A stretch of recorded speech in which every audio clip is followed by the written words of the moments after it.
Welcome back my friends. आज हम लोग बात करेंगे एक नए टॉपिक पर। ये वैसे टॉपिक चैप्टर के हिसाब से बात की जाए तो मोशन इन प्लेन से रिलेटेड है, बट अलग से भी इसको हम समझ सकते हैं। नाम है कुछ इस तरीके से। अगर आप नोट्स बना रहे हैं तो अपना भैया नोटबुक निकाल लीजिएगा और आर्टिकल का नाम डालेंगे यूनिफॉर्म सर्कुलर मोशन। हम लोग बात करने वाले हैं यूनिफॉर्म सर्कुलर मोशन पर। तो चलिए, टॉपिक का नाम तो पड़ ही गया होगा आपका। अब हम एक्सप्लेन करते हैं कि सेंस क्या है यूनिफॉर्म सर्कुलर मोशन का। इसमें देखिए जो टर्म है, थोड़ा स्टेप बाय स्टेप देखे जाएं तो 3 टर्म है: यूनिफॉर्म, सर्कुलर और मोशन। इसमें से मोशन की डिस्कशन हम लोग शुरुआत में कर चुके हैं। जो टॉपिक हमारा स्ट्रेट लाइन मोशन था, उसमें हमने मोशन और रेस्ट दोनों को डिफाइन किया है। मोशन क्या होता है और रेस्ट क्या होता है, इन दोनों को हम लोग डिफाइन कर चुके हैं। किस टॉपिक में किया है? चैप्टर 2, जिसका नाम था motion in straight line. Okay, इसमें हम लोगों ने मोशन की 2 स्टेट्स में डेफिनेशन की थी, एक रेस्ट और एक मोशन। तो अगर बाय द वे इनका कॉन्सेप्ट नहीं आपको पता है तो आप इसी चैनल की प्लेलिस्ट में जाएं और चैप्टर ढूंढ लें, motion in straight line, okay, या 1 डायमेंशन मोशन। तो उसमें मोशन और रेस्ट को डिफाइन किया गया है। अभी एक वर्ड आया सर्कुलर। हम पहले बात करते हैं सर्कुलर मोशन क्या होता है, अब इस पे बात करते हैं, ठीक है। जैसा कि वर्ड है सर्कुलर, यानी सर्कल से रिलेटेड है। तो अगर कोई ऑब्जेक्ट, कोई पार्टिकल एक सर्कुलर पाथ पे ट्रेवल करे, देखो एक सर्कल है सपोज करो, और इस पे ये मूव कर रहा है, ऐसे चलता जा रहा है, देखो, तो फिर इसका मोशन का जो पाथ होगा उसको आप क्या कहेंगे? सर्कल कहेंगे कि नहीं कहेंगे? बताइए। अगर कोई ऑब्जेक्ट इस पे ऐसे मूव कर रहा है, ऐसे घूम रहा है, तो उसका मोशन कैसा हुआ? सर्कुलर मोशन, अगर सर्कल पे है, ठीक है। तो फिर ये यूनिफॉर्म का क्या मतलब है, इस पे थोड़ा सा बात करेंगे। देखो, सर्कुलर मोशन कोई ज़्यादा दिक्कत वाली बात नहीं है। जो रोटेशनल मोशन है वो भी एक सर्कल बनाता है। अगर किसी रिंग में आप टहल रहे हैं, घूम रहे हैं, या पार्क है, उसके चारों तरफ आप राउंड एंड राउंड ले रहे हैं, इस तरीके से पार्क है कोई सर्कल फॉर्म में, तो आपका मोशन कैसा होगा? सर्कुलर मोशन होगा। वो यूनिफॉर्म सर्कुलर मोशन कब बनेगा, ये मेन पॉइंट है। हम इसे यूनिफॉर्म सर्कुलर मोशन यूसी हम कब बोलेंगे?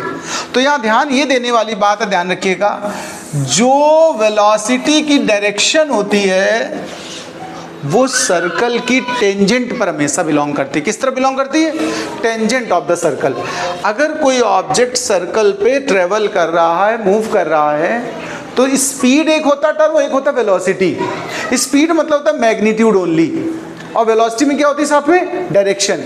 तो इस समय अगर इसके मोशन की डायरेक्शन देखो तो अपवर्ड है इस तरफ, और यही ऑब्जेक्ट जब इस जगह पहुंच जाएगा तो वेलोसिटी की डायरेक्शन किधर हो जाएगी? हॉरिजॉन्टल। यहाँ पहुंचेगा तो यहाँ टेंजेंट ड्रॉ करोगे तो ये बनेगी, यहाँ पहुंचेगा टेंजेंट यहाँ बनेगी, और ये टेंजेंट यहाँ बनेगी। तो हम जरा ध्यान से देख रहे हैं कि लगातार देखो इसकी डायरेक्शन चेंज हो रही है कि नहीं मोशन की, बताओ भाई। एक गाय है सपोज करो, यहाँ बीच में एक स्टिक लगी है, खंबा या खूंटा कुछ लगा है, और ये काऊ एक रस्सी से बंधी है, रस्सी से बांध दिया गया। रस्सी की लेंथ को L या R ले लिया हमने। अब ये गाय घूमने की कोशिश कर रही, टहल रही, या कुछ भी कर रही, तो धीरे धीरे इसके चारों तरफ एक सर्कल तैयार हो जाएगा कि नहीं, बताओ। यहाँ कुछ प्रयास कर रही खाने का या जो भी ढूंढ रही, तो एक घूम घूम कर कई दिनों में उतना हिस्सा पूरा एक सर्कल जैसा वो ट्रेस कर देगी, बना देगी, फील हो जाएगा यहाँ तक इसका रेंज रही है।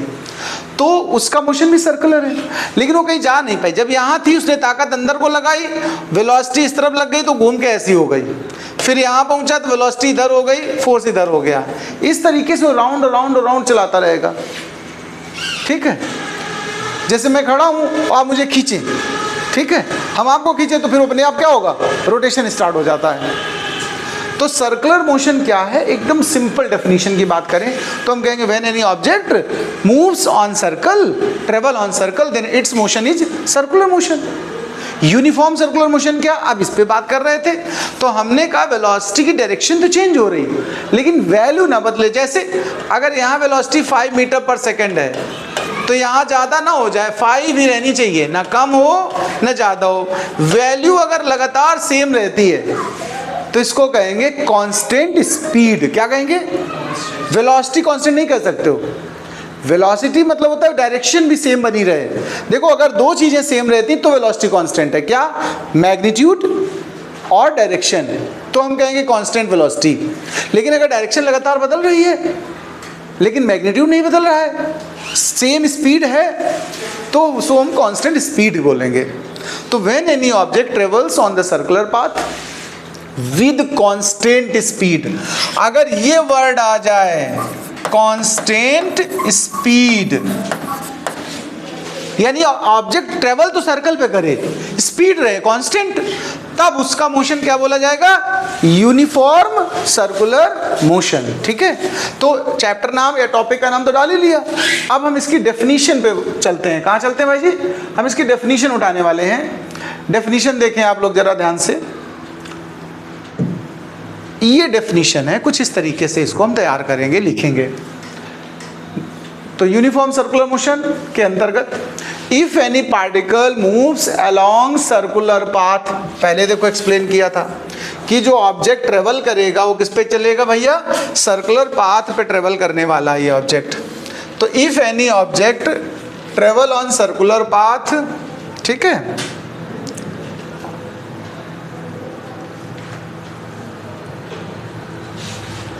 if any object travel on circular path then यानी सर्कल बनाना चाहिए उसको। if any object या particle moves along circular path with constant speed, बस मेन पॉइंट ये है, तभी यूनिफॉर्म बनेगा। if a particle moves along circular path with a constant speed, इसका मतलब क्या है? It cover equal distance along the circumference. ये सर्कमफेरेंस में देखो equal distance in equal time interval अगर कवर करे, देखो इक्वल डिस्टेंस, अगर इसको यहाँ तक डी टाइम लगा, इसको यहाँ से यहाँ तक भी, ये जो डिस्टेंस है अगर सेम ले ली जाए तो इनके कवर करने का टाइम भी सेम हो जाए, तब स्पीड कांस्टेंट कहेंगे। ठीक है, then its motion said to be uniform circular motion. अगर ब्रैकेट के अंदर की बात ना भी आप लिखें तो चलेगा काम, मेन हिस्सा इतना डेफिनेशन का अगर आपको लिखना पड़े कभी कि यूनिफॉर्म सर्कुलर मोशन डिफाइन करिए, तो आप कहेंगे if a particle moves along circular path with a constant speed then its motion is said to be a uniform circular motion. Example भी पूछा जाता है, डेफिनेशन दोगे तो एग्जाम्पल बताना पड़ेगा। जैसे अपनी अर्थ है, अर्थ भी सन के अराउंड जो रोटेट करती वो यूनिसियम करती, यूनिफॉर्म सर्कुलर मोशन होता है। आपने क्लॉक देखी होगी, क्लॉक में जो हैंड्स होते हैं, सुई चलती हैं, हैंड्स की स्पीड कांस्टेंट रहती है। अगर वेरिएबल हो जाए तो कभी 1 घंटा जल्दी हो जाए, कभी 1 घंटा देर से हो, तो क्या वेरिएबल होती, क्या कांस्टेंट रहती है? तो ये सब एग्जाम्पल है। देखिए motion of tip of second hand, या मैंने लिख दिया सेकेंड हैंड, आप इसमें मिनट हैंड यूज कर सकते हो, आवर हैंड यूज कर सकते हो, यानी सभी हैंड, सभी सुई की स्पीड कांस्टेंट रहती है, यानी सभी करती हैं यूनिफॉर्म सर्कुलर मोशन। तो motion of the tip of the second hand of a clock, एक एग्जाम्पल ये है। Motion of a point on the rim, पहिया है, देखो सर्कुलर पाथ होता पहिया कि नहीं बताओ ऐसे, इसका कोई पॉइंट लगातार अगर देखोगे तो एक्सेल के अबाउट यहीं तो घूमता रहेगा, तो व्हील रोटेटिंग यूनिफॉर्मली। एक और एग्जांपल आप अपने मन से लिख सकते हो अगर लिखना चाहो तो, हम कह सकते हैं motion of earth. Third example और बता देते हैं हम अपने मन से आपको, एक और बात लिखते हैं, motion of earth around sun, ये भी यूसीएम है।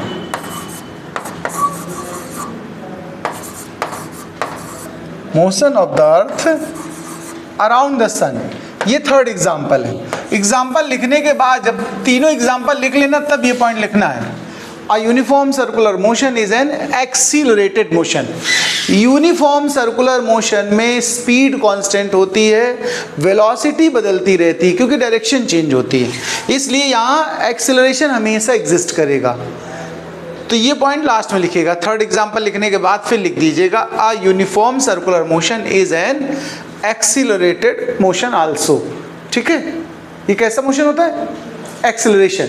इसका मतलब यहाँ हमेशा एग्जिस्ट करेगा, there is acceleration always exist, acceleration always exist, इसका मतलब ये है, यानी बिना एक्सेलरेशन के ये मोशन नहीं कंसीडर किया जा सकता है। हमेशा एक एक्सेलरेशन काम करेगा और वो हमेशा सेंटर की तरफ काम करता है, उसे हम लोग सेंट्रीपिटल एक्सेलरेशन कहते हैं। आगे हम उसको डिफाइन करेंगे उस एक्सेलरेशन को। बस खाली इतना जान लो कि जो यूसीएम है वो कैसा मोशन है, एक्सीलरेटेड मोशन है, ठीक है। अगर कोई पूछे कि भाई एक्सीलरेटेड मोशन का एग्जांपल बताइए कोई, तो आप क्या कहते हैं ना, यूसीएम। यूसीएम मतलब यूनिफॉर्म सर्कुलर मोशन। तो मुझे लग रहा है इतनी बात आप समझ गए हैं। अब हम लोग अगले स्टेप पे आते हैं। नेक्स्ट स्टेज है एंगुलर डिस्प्लेसमेंट। ये क्या है, थोड़ा अब इस पे गौर करिए, बहुत अच्छा टॉपिक है, इसको इंपॉर्टेंट डाल लीजिए। ये एंगुलर डिस्प्लेसमेंट डेफिनेशन है, इसको इंपॉर्टेंट में रख लीजिएगा। देखो नॉर्मली अगर हम डिस्प्लेसमेंट वर्ड बोले आपसे कि भाई डिस्प्लेसमेंट क्या होता है, तो मुझे लगता है आप आसानी से बता सकते हो कि डिस्प्लेसमेंट क्या है। डिस्प्लेसमेंट मतलब होता है direct distance between the initial and final position, यही तो होता है। ये the shortest distance covered by the object between initial and final position. Okay, angular displacement क्या, अब इस पे जरा गौर करते हैं। तो हमने क्या किया, एक सर्कल बना दिया, एक्सप्लेन करना है मुझे। देखो हम सर्कुलर पाथ समझा रहे हैं, सर्कुलर मोशन की बात हो रही है। तो जैसे सपोज करिए कोई ऑब्जेक्ट इस समय यहाँ पर है, देखो इस जगह पर, इस पॉइंट का नाम कुछ भी आप लिख सकते हो, P1 कह सकते हो, P कह सकते हो। अब ये यहाँ से चलना शुरू हुआ, हमने इस इनिशियल पॉइंट का नाम क्या ले लिया, P1। अभी चलते चलते कुछ टाइम बाद ये इस जगह पहुँच गया P2 पर। आराम से सुनना, कोई जल्दीबाजी नहीं है, ठीक है। सरकमफेरेंस पे कोई ऑब्जेक्ट सर्कुलर मोशन कर रहा है, यूनिफॉर्म सर्कुलर मोशन है। इस वाले सर्कल का रेडियस हम लोगों ने R ले लिया है। तो बताओ P1 से P2 जाने में क्या इसने कोई एंगल नहीं कवर किया होगा क्या, बताओ। उस एंगल को हम क्या लेट कर लें, θ1। फिर ये थोड़ी देर, और यहाँ से यहाँ तक आने में जो टाइम लगा, देखो ध्यान देना, ये 0 टाइम पर थी, यहाँ T0 कह दोगे। यहाँ पहुँचते पहुँचते इसका टाइम कितना हो गया, T1 हो गया। कुछ नाम देने सिंबल वगैरह। तो शुरुआत किस समय की सपोज करो, T0 पर। कुछ टाइम बाद टाइम कितना हो गया, T1। तब ये पहुँचा कहाँ, P2 पर। फिर ये और आगे बढ़ गया और यहाँ पहुँच गया, कहाँ पहुँच गया, P3 पर। तब टाइम की वैल्यू को कुछ और नाम दे दो, तो क्या दे दो, T3 दे दो। इस समय भी तो एंगल इसने कवर किया होगा, देखो। तो ये जो नया एंगल है इसका नाम हमने क्या लिख दिया, θ2। अब जरा ध्यान देना, चेंज इन एंगल कितना हुआ, देखो। अगर हम आपसे कहें चेंज इन एंगल फाइंड कीजिए, कहां से कहां, बिटवीन P1 एंड P2। हम किनके बिटवीन कैलकुलेशन करने वाले हैं, P1 P2 या P2 P3, P2 से P3 के बिटवीन। देखो ध्यान से सुनो, इस मोशन में मैं एक्सप्लेन करता हूँ कि ऑब्जेक्ट चला था P1 से, लेकिन हम देख रहे हैं डिस्प्लेस एंगल कितना चेंज हुआ P2 से P3 के बीच। तो P1 जब P2 पर था तो एंगल कितना था इसका, θ1। और जब P3 पहुंचा तो एंगल कितना हो गया, θ2। तो एंगल में अगर चेंज निकालोगे तो आप क्या लिखोगे, बताओ, θ2 माइनस θ1 लिखोगे कि नहीं लिखोगे। इसी को चेंज बोला, तो चेंज का एक और स्टाइल है लिखने का, उसको हम लोग डेल्टा लिखते हैं। क्या लिखते हैं, अगर किसी चीज़ का हम चेंज एक्सप्लेन करें, ऐसे डिफरेंस भी कह सकते हो, तो हम उसके लिए एक सिंबल यूज कर सकते हैं, क्या, डेल्टा। तो ये जो डेल्टा में चेंज आया है, एंगल में चेंज आया है मोशन करते समय, उसे हम क्या बोलेंगे, एंगुलर डिस्प्लेसमेंट। भाई जो लीनियर डिस्प्लेसमेंट होता है तब हम लाइन पे चलते हैं, कहीं स्ट्रेट लाइन मोशन होता है, तो 1 पॉइंट से सेकंड पॉइंट गए, तो क्या हुआ, लीनियर डिस्प्लेसमेंट। यहाँ एंगल पे चल रहा है, कवर हो रहा है सर्कल पे, तो एंगल में वेरिएशन हो रहा है। तो जो एंगल में चेंज होता है उसको हम क्या बोलते हैं, एंगुलर डिस्प्लेसमेंट। डेफिनेशन अगर हम लिखना चाहें, ये देखो डायग्राम बनाना पड़ेगा आपको, ठीक है, डायग्राम बनाना पड़ेगा, ये रिजल्ट लिखना पड़ेगा, बट उससे पहले डेफिनेशन लिखनी पड़ेगी। तो सबसे पहले हेडिंग डाल लीजिएगा एंगुलर डिस्प्लेसमेंट, उसके अंदर ये डेफिनेशन उठानी है। देखिए, द एंगल स्वेप्ट, स्वेप्ट मतलब कवर भी कह सकते हो, the angle swept out by radius vector. ये जो देखो ये हिस्सा बनाया, इसको रेडियल वेक्टर या रेडियस वेक्टर कहते हैं। ये रेडियस है सर्कल की, नहीं बताओ। तो the angle swept out by radius vector of circular path in the given time interval is known as angular displacement।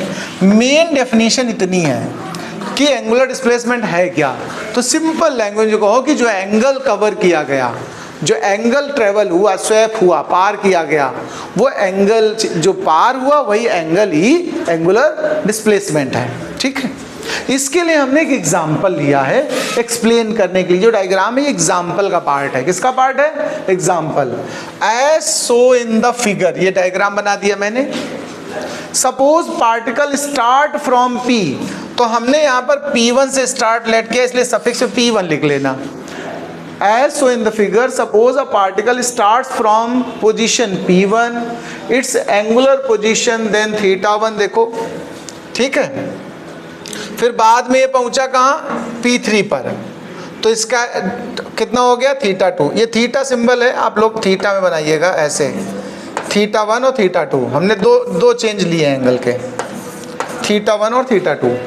यहाँ जो टाइम लगा वो T या T2 माइनस T1 लगा। ठीक है, नेट टाइम टेकन क्या हो जाएगा? T2 माइनस T1, यहाँ से यहाँ तक का टाइम चेंज। ठीक, और इधर का हिस्सा लिखने की वैसे नीड नहीं है अभी। ठीक है, आप सिर्फ इतना लिखिएगा यहाँ तक बस। ये आगे हम आगे अगले स्टेप पे बढ़ाएंगे। अभी एंगुलर वेलोसिटी, उसमें ज़रूरत पड़ेगी। तो आपको कितना लिखना है इसमें देखना, एक तो डायग्राम बनाना है, डेफिनेशन लिखनी, the angle swept out by the radius vector of circular path in the given time interval is known as angular displacement. ठीक है, फिर हम कहेंगे as so in the figure, particle start from P1 goes to P2 in time interval T1। ठीक है, फिर हम कहेंगे now it goes to P3 in next time interval. So the change in, देखो P1 P2 के between calculation हो रही है, change in angle is equal to θ2 minus θ1। इसी को हम लिखते हैं एंगुलर डिस्प्लेसमेंट। इसको लिख देंगे क्या? Angular displacement is equal to delta theta. बाद बाकी इतना हिस्सा भी नहीं लिखना, ये हिस्सा छोड़ दो। अभी हम यूनिट की बात करने वाले हैं। अब हम बात कहाँ करेंगे? यूनिट। एंगुलर डिस्प्लेसमेंट है क्या? डिस्प्लेसमेंट का यूनिट क्या होती थी? नॉर्मल डिस्प्लेसमेंट की बात करें तो जो डिस्टेंस की होती वही डिस्प्लेसमेंट की होती कि नहीं होती? बताओ। अच्छा, डिस्टेंस मीटर में होता था तो डिस्प्लेसमेंट भी मीटर में। और ये एंगल में चेंज है, मतलब एंगल ही तो है। और एंगल का ऐसा यूनिट पता क्या होता है? रेडियन। एंगल का ऐसा यूनिट क्या होता है? तो एंगुलर डिस्प्लेसमेंट का क्या बनेगा? रेडियन। ध्यान रखिए, तो इसकी यूनिट लिख देंगे, the unit of angular displacement is radian. ध्यान रखिएगा, रेडियन इसकी यूनिट होती है। अब ये एंगल जो पीछे आपको याद होगा डायमेंशन पढ़ाया था मैंने, एंगल हो, प्लेन एंगल हो या सॉलिड एंगल हो, ये कैसी क्वांटिटी होती है? डायमेंशनलेस। इसीलिए एंगुलर डिस्प्लेसमेंट भी डायमेंशनलेस क्वांटिटी है। इतने पॉइंट आप नोट करिए, फिर आगे और हम बताते हैं, अगले स्टेप पे आते हैं। चलिए नेक्स्ट स्टेज पे आते हैं। अब हमारी बात होती है सीधा सीधा एंगुलर वेलोसिटी। अच्छा एक बात बताओ, सिंपल वेलोसिटी की डेफिनेशन अगर आपसे हम पूछें कि वेलोसिटी क्या है, क्या डेफिनेशन बता सकते हैं आप लोग? वेलोसिटी क्या होती है? The displacement covered in unit time interval. ये हम फॉर्मूले में पूछे आपसे, ऐसे फॉर्मूले की बात करते हैं। अगर हम कहें भैया वेलोसिटी क्या होता है, तो आप वेलोसिटी इज इक्वल टू क्या बोलोगे? Displacement upon time interval. बताओ, अच्छा यही तो बोलते हो कि नहीं बोलते हो? वेलोसिटी क्या होती है? डिस्प्लेसमेंट अपॉन टाइम टेकन, या टाइम इंटरवल भी कह सकते हो आप। यही तो वेलोसिटी का फॉर्मूला है। लेकिन हम यहाँ पर क्या वेलोसिटी सीखने आए हैं? हम क्या सीखने आए? Angular velocity. यानी वेलोसिटी में क्या बढ़ाया तुमने? बताओ। अच्छा, क्या टर्म एक्स्ट्रा बढ़ा? एंगुलर। तो इस डेफिनेशन में अगर हम यहाँ एंगुलर एडजस्ट कर रहे हैं, जरा समझ लेना, फिर लिखना एक साथ, बताऊंगा कैसे लिखना है। तो हम अगर वेलोसिटी में ऐड कर रहे हैं एंगुलर वेलोसिटी वर्ड, यानी एंगुलर बढ़ा रहे हैं, तो डिस्प्लेसमेंट में भी तो हमें ये टर्म बढ़ा लेना चाहिए। बताओ। अच्छा, तो हमारा क्या बना फॉर्मूला? आप देखो, angular velocity is equal to angular displacement upon time interval. Time तो एंगुलर नहीं होता, ऐसा है? बताओ। अच्छा, घड़ी भी गोल गोल ऐसे ऐसे नाचने लगेगी, तो टाइम वही होता, टाइम एंगुलर होता नहीं है। तो इस तरीके से अगर हम, अच्छा इस एंगुलर वेलोसिटी का सिंबल ध्यान रखिएगा, ओमेगा होता है। क्या होता है? ये W जैसा बनता है, लेकिन W नहीं है, इसको क्या पढ़ेंगे आप? ओमेगा। क्या पढ़ेंगे? 2 ओमेगा होते हैं, आपको बता दें जानकारी के लिए। आप लोगों ने पढ़ा होगा ओम, ऐसे बनाते कि नहीं बनाते हैं? रेजिस्टेंस की यूनिट होती थी। यही वाला ओम या ओमेगा है, इसको जरा सा थोड़ा कर्सिव कर दिया गया। देखो ध्यान से, ये बन गया कि नहीं बन गया, देखो गौर करो, ये यही सेम चीज है कि नहीं। ये स्मॉल ओमेगा, वो कैपिटल था जो पहले वाला था, ठीक है, दोनों ही ओमेगा होते, एक ही बात है वो दोनों, ठीक है। तो मैं बात कर रहा था एंगुलर वेलोसिटी का जो सिंबल है वो क्या है, ओमेगा। एंगुलर डिस्प्लेसमेंट का सिंबल अभी पीछे क्या यूज किया था हम लोगों ने, डेल्टा थीटा। इसमें कोई डाउट है बताओ। और टाइम इंटरवल के लिए क्या यूज किया था, डेल्टा टी। टाइम टी होता है, यहाँ डेल्टा के फॉर्म में बातें हो रही। तो ये जो निकलता है ये एवरेज एक्चुअल में होता है। क्या होता है ये, एवरेज बोलते हैं इसको। क्या बोलते हैं, एवरेज एंगुलर वेलोसिटी। ये निकल के आ गई। लिखना भी नहीं, पहले सुन लेना अच्छे से फिर लिखना एक साथ। इसी में इस एवरेज को अगर हटाना चाहें तो इस टाइम को बहुत छोटा लेट कर लिया जाए। देखो, let delta t goes to 0। ये डेल्टा टी गोज टू 0 का मतलब होता है टाइम बिकम्स वेरी लेस। बहुत छोटे टाइम इंटरवल पे अगर बात करो तो, अभी आप लोगों ने कैलकुलस नहीं पढ़ी है, आगे पढ़ाएंगे तब हम बताएंगे। ये जो डेल्टा एक टर्म होता है इसको बोलते हैं पार्शियल डिफरेंशियल। एक्चुअली में बहुत मैथ की यहाँ इस्तेमाल होते हैं, फिजिक्स में बहुत चीज़ें यूज़ होती हैं। तो पूरी मैथ यूज़ होनी है, जितनी तुम 2 ईयर में पढ़ोगे उससे भी ज़्यादा। कुछ चीज़ें नहीं भी पढ़ोगे मैथ्स में, वो फिजिक्स में यूज़ होती हैं। तो थोड़ी थोड़ी चीज़ें हमें अलग से बतानी पड़ती हैं। डेल्टा लगाने में हम लोग इसको बोलते हैं पार्शियल डिफरेंशियल। क्या बोलते हैं, और यही जब डी में कन्वर्ट होता है तो इसको बोलते हैं टोटल डिफरेंशियल। 2 तरह के डिफरेंशिएशन सीखे जाते हैं। ये दोनों आपस में एक ही हो जाते हैं जब टाइम बहुत छोटा लिया गया हो। कितना लिया गया हो, वेरी शॉर्ट इंटरवल के लिए डेल्टा और डी में कोई डिफरेंस नहीं रहता, एक ही जैसी बात हो जाती है। तो हम इसको डेल्टा हटाकर डी में कन्वर्ट करते हैं। इसके लिए हमें टाइम क्या लेना पड़ता है, बहुत छोटा। और बहुत छोटा मतलब 0 के आसपास। एग्जैक्ट 0 ले लोगे तो टाइम ही नहीं बचा कुछ, तो 0 लेना नहीं है, 0 के आसपास की कोई वैल्यू लेनी है। तो इसको बहुत छोटा लिखने का स्टाइल होता है जी। देखो, डेल्टा टी यानी टाइम इंटरवल गोज टू 0। क्या पढ़ते हैं, गोज, 0 होने जा रहा है। अच्छा सपोज करो बड़ी सी ऊंची टावर से कोई आदमी कूदा, जस्ट कूदा, अभी जमीन पे गिरा नहीं आके, तो क्या मर गया, उसको कहते हो मर गया। लेकिन मरने ही वाली स्थिति है कि नहीं, वही सिचुएशन है एकदम, कि ये ना तो 0 है और ना कुछ है, 0 होने जा रहा है। गोज टू 0 मतलब टेंड्स टू 0 भी कह सकते हो, टेंड, TENDS, टेंड्स टू 0। दो तरह इसको पढ़ते हैं। तो ऐसे समय ये जब ये बात हम लिखते हैं तो इस फॉर्मूले को कुछ इस तरह लिखा जाता है, ध्यान रखिएगा। इसको लिमिट बोलते हैं, limit delta t goes to 0 omega bar is equal to, दोनों तरफ ये चीज ली जाती है, दोनों साइड ये बात लिखी जाएगी ऐसे, delta theta by delta T. अब ये डेल्टा वर्ड हट जाएंगे यहाँ से, ये जो डेल्टा लगे हैं ये हट जाएंगे, इनकी जगह क्या आ जाएगा, सुनना जरा। अब जो फॉर्मूला बन के आया वो डेल्टा न लग करके, बस इतना फर्क है, ध्यान से सुनना जरा। डेल्टा न लग के इसको अब क्या लिखने लगे हम लोग, डी लिखने लगे। क्या लिखने लगे, यानी एंगुलर वेलोसिटी का formula omega is equal to क्या बन गया, d theta upon d t. ये दोनों ही फॉर्मूले यूज होंगे, दोनों में कोई डिफरेंस नहीं है। डेल्टा हटाकर क्या यूज कर दिया, डी, बस इतना फर्क है और कुछ नहीं। वो करने के लिए हमें डेल्टा टी को बहुत छोटा लेना पड़ता है, ठीक है। अब हम बात करते हैं एंगुलर वेलोसिटी की डेफिनेशन की। तो डेफिनेशन हम यहां से बना सकते हैं, देखो कह सकते हैं the time rate of change of angular displacement is known as angular velocity. नहीं कह सकते, बताओ भाई, angular displacement upon angular time है, देखो तो आप चाहे रेशियो बोलो इसको और चाहे टाइम रेट ऑफ चेंज बोलो, ठीक। तो अब तुम लिखोगे कैसे इस टॉपिक का, अपनी कॉपी पे कैसे लिखोगे, तो पहले हम हेडिंग डालेंगे, फिर हम डेफिनेशन लिखेंगे। The time rate of change of angular displacement of A particle is called angular velocity. Clear बात, यही तो यहाँ मतलब है। आगे सुनिए, इसको डिनोट किससे करते हैं, ओमेगा से। किससे करते हैं, ये ध्यान रखना। हमारे पास वहाँ पर एक्चुअली मैंने ओमेगा ढूंढ नहीं पाया तो मैंने ऐसे W जैसा लिख दिया। आप इसको थोड़ा ऐसे गोल बनाएंगे, कैसे बनाएंगे, ये ओमेगा का सिंबल है और W का ऐसा सिंबल है, बस इतना फर्क है, ठीक है। तो आप इस तरह बनाएंगे omega, it is measured in radian पर सेकेंड, यानी ये क्या है पता है, यूनिट, क्या है, यूनिट ऑफ एंगुलर वेलोसिटी। क्या लिखेंगे बताओ, अच्छा रेडियन, चलो पहले इतना डेफिनेशन लिख लो, फिर बाद में ये फॉर्मूला लिखो, पहले देखो स्टेप समझना, डेफिनेशन नोट कर लो पहले, फिर ये फॉर्मूला पूरा नोट कर लो वहां तक, फिर हम आगे यूनिट की बात करते हैं। नोट करो इतना। तो देखिए अब आप इस जगह पहुंच गए, omega is equal to d theta by d t. थोड़ा आराम से सुनिए, कोई जल्दीबाजी नहीं, यहां तक तो आप लिख ही चुके हैं। अब हम बात करते हैं इसकी यूनिट की। किसकी बात करेंगे भाई, यूनिट क्या होती है। यूनिट कोई लर्न करने वाला पॉइंट वैसे नहीं है, लर्न हो जाए तो अलग बात। आप यहां से यूनिट बनाओ, ऊपर क्या है, डेल्टा थीटा या डी थीटा।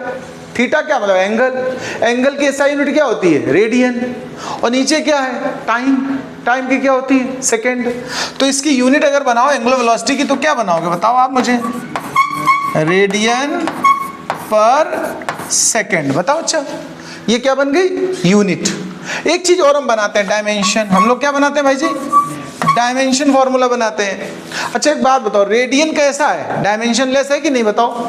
तो रेडियन की तो कोई डायमेंशन हुई नहीं, और सेकंड की क्या होती है, टी। तो इसका क्या बनने वाला जरा बताओ, अच्छा टी इनवर्स बनने वाला है कि नहीं बताओ। ये इसका डायमेंशन है। आप इसी को ऐसे भी लिख सकते हो, देखो m0 L0 टी इनवर्स, आप ऐसे भी लिख सकते हो इस चीज को। तो ये एंगुलर वेलोसिटी की बात हो गई। अगर वेलोसिटी वेक्टर था तो एंगुलर वेलोसिटी भी वेक्टर ही क्वांटिटी है। कैसी है ये एंगुलर वेलोसिटी, कैसी क्वांटिटी है, इट इज वेक्टर क्वांटिटी। ध्यान रखिएगा, angular velocity is vector quantity. तो इस टॉपिक को हमने यहाँ पर एंगुलर वेलोसिटी को पूरा एक्सप्लेन कर दिया है। इसको आप अगर समझ गए हैं तो हम लोग अगले टॉपिक पर आते हैं, नेक्स्ट पॉइंट पे। चलिए नेक्स्ट हेडिंग डालें, टाइम पीरियड। ये टाइम पीरियड क्या है, अब इस पे बात करते हैं। टाइम पीरियड का मतलब, अगर कोई ऑब्जेक्ट सर्कुलर मोशन में, किसमें, सर्कल पे घूम रहा है, ऐसे राउंड एंड राउंड, तो देखो एक राउंड पूरा करने में यहां से चला और वापस यहीं पहुंच गया, जो भी उसने टाइम लिया, 1 सेकेंड 2 सेकेंड हाफ सेकेंड, जो भी टाइम लिया, 1 कंप्लीट रिवोल्यूशन पूरा करने में जो टाइम लगता है उसको हम क्या बोलते हैं, टाइम पीरियड। यानी the time taken to complete 1 revolution, अगर रिवॉल्व हो रहा है, 1 ऑसिलेशन, अगर ऐसे वाइब्रेट हो रहा है, 1 वाइब्रेशन, कई बातें यूज हो सकती हैं। कुल मिला के 1 oscillation, 1 vibration, 1 revolution, 1 cycle complete होने में जो टाइम लगे उसको हम क्या बोलेंगे, टाइम पीरियड। यहाँ लेकिन हम सर्कुलर मोशन यूज कर रहे हैं, वाइब्रेशन तो पढ़ नहीं रहे, तो हम यहाँ पर सिर्फ कहेंगे क्या, 1 राउंड या 1 रिवोल्यूशन। बोलो भाई। तो डेफिनेशन सबसे पहले आपको हेडिंग डालनी है, टाइम पीरियड लिखना, the time taken by particle to complete 1 revolution along the circular path. क्योंकि हम सर्कुलर मोशन पढ़ रहे हैं तो हम इस वर्ड का इस्तेमाल करेंगे।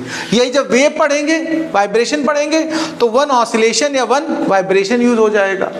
Call it's period of revolution या टाइम पीरियड। टाइम पीरियड के लिए हम लोग सिंबल क्या इस्तेमाल करते हैं, टी। क्या यूज करेंगे, कैपिटल टी। क्या करेंगे, कैपिटल टी। यूनिट टाइम की क्या होती है, सेकेंड। तो टाइम पीरियड की क्या हो गई, सेकेंड। डायमेंशन क्या हो जाएगी फिर बताओ। अच्छा अगर डायमेंशन बताने का मन हो तुम्हारा तो क्या बताओगे, टी। ओके, तो इतना तो ये नोट ही कर लो टाइम पीरियड की बात। फिर हम फ्रीक्वेंसी पे आएंगे। किस पे आएंगे, फ्रीक्वेंसी पर। तो चलिए फ्रीक्वेंसी की बात करते हैं अब जरा। इसको लिख लीजिएगा, 1-2 बार पढ़िएगा, सब समझ में आता चला जाएगा। फ्रीक्वेंसी की बात करते हैं, अभी आसान आसान टर्म चल रहे हैं। देखो अभी हम बात कर रहे थे कि अगर कोई ऑब्जेक्ट सर्कल पर मूव कर रहा है, देखो जरा गौर करना इस बात पे, सर्कुलर मोशन में है कोई ऑब्जेक्ट, तो 1 राउंड पूरा करने में जो टाइम लगा उसको हमने क्या बोला था, टाइम पीरियड। क्या बोला था। और सपोज करो ये 1 सेकेंड में 4 बार पूरे राउंड कर गया। कितने, 4 राउंड। कितनी देर में, 1 सेकेंड में। तो 1 सेकेंड में जितने राउंड पूरे हो जाएं वो उसकी फ्रीक्वेंसी होती है। क्या होती है, फ्रीक्वेंसी। अगर 1 सेकेंड में मान लो आधा ही राउंड पूरा करे, सपोज करो कोई ऑब्जेक्ट 1 सेकेंड में कितना राउंड पूरा करता है, हाफ, पूरे नहीं कर पाता, तो इसकी फ्रीक्वेंसी क्या हो गई 1/2। अगर ये 1/4 ही कवर करता, इतना ही कवर करता, तो फ्रीक्वेंसी क्या होती 1/4।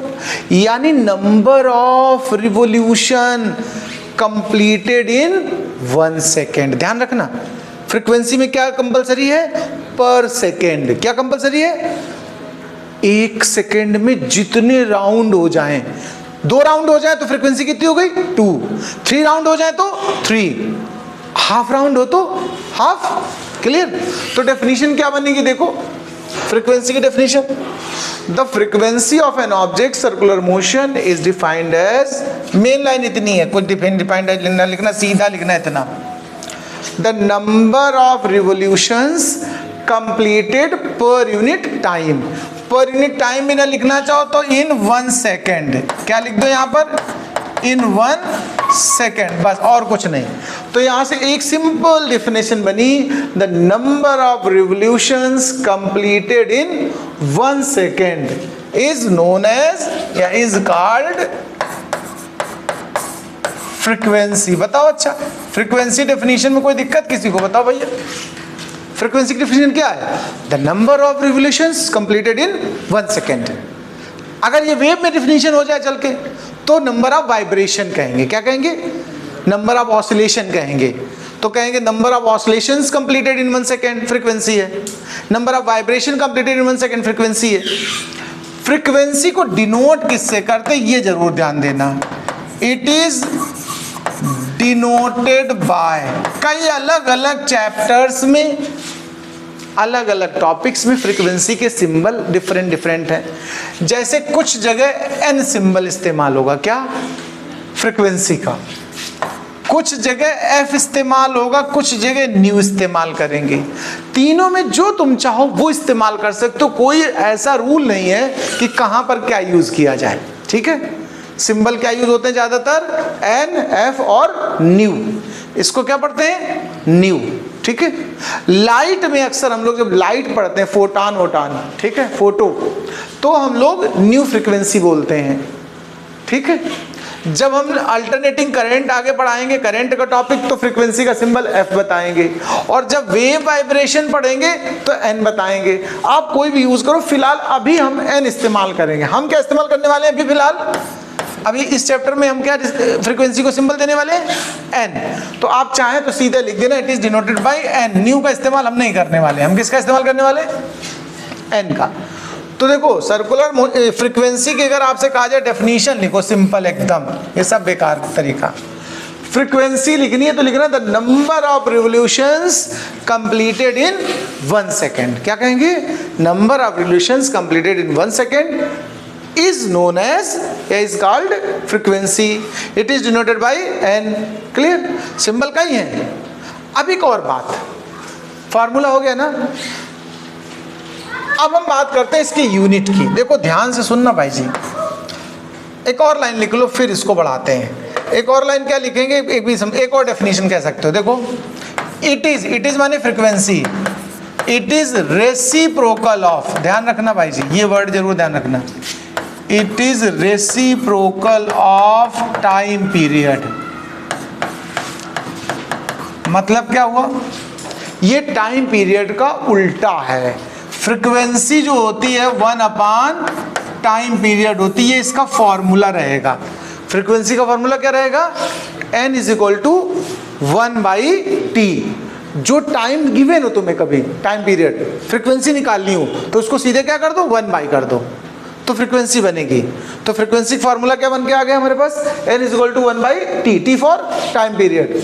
अब हम यूनिट उठाते हैं, हम क्या उठाने वाले हैं, यूनिट। देखो एक तो आप यहीं से यूनिट बना दो, देखो यहाँ से क्या यूनिट बन रही है, देखो भाई 1/t है ना, तो इससे क्या बनाओगे, सेकेंड इनवर्स। क्या बनेगी बताओ, इस फॉर्मूले से अगर यूनिट बनाओ फ्रीक्वेंसी की तो क्या बनाओगे, सेकेंड इनवर्स। लेकिन एक साइंटिस्ट के नाम पर भी है, उसे कहते हैं हर्ट्ज। क्या कहते हैं, एक साइंटिस्ट थे हर्ट्ज नाम से, उन्होंने फ्रिक्वेंसी, वेव, वाइब्रेशंस पे कई मतलब थीसिस तैयार किए, कई टॉपिक डिस्कस किए, इसलिए उनको रिस्पेक्ट देने के लिए हम लोगों ने क्या किया, एक यूनिट नाम लिख दिया हर्ट्ज। तो फ्रिक्वेंसी के भी कितनी यूनिट हो गई आपके पास? 2। कौन कौन सी? सेकेंड इनवर्स और हर्ट्ज। और एक दो हैं, ये भी मिलती है लिखी हुई। क्या और है देखो, हर्ट्ज के अलावा कभी कभी आपको मिलेगा साइकिल पर सेकेंड। क्या लिखा होगा, ध्यान देखना, ये भी यूनिट लिखी होगी। क्या? साइकिल पर सेकेंड। साइकिल माने राउंड, साइकिल माने क्या होता है, इसको हम राउंड पर सेकेंड भी कह सकते हैं, यानी एक सेकेंड में कितने राउंड पूरे हुए, ये मतलब है।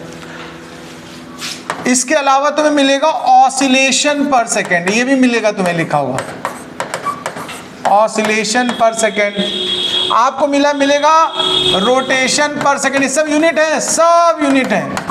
रोटेशन पर second, revolution per second, vibration पर सेकेंड, ये सब क्या है भाई जी, क्या है बताओ? हाँ, ये कोई भी वर्ड हम इस्तेमाल करेंगे न्यूमेरिकल प्रॉब्लम में, सबका मतलब होता है यूनिट ऑफ फ्रीक्वेंसी। कोई दिक्कत है ये समझने में? एक और पॉइंट बचता है, क्या यूनिट हो जाती तो हम लोग क्या निकालना पसंद करते हैं वैसे? Dimension formula. 1/T है ना, तो डायमेंशन क्या तैयार हुआ बताओ? T inverse. क्या तैयार हुआ? T inverse. इतना नोट करो पहले फटाफट, फिर आगे बात करते हैं।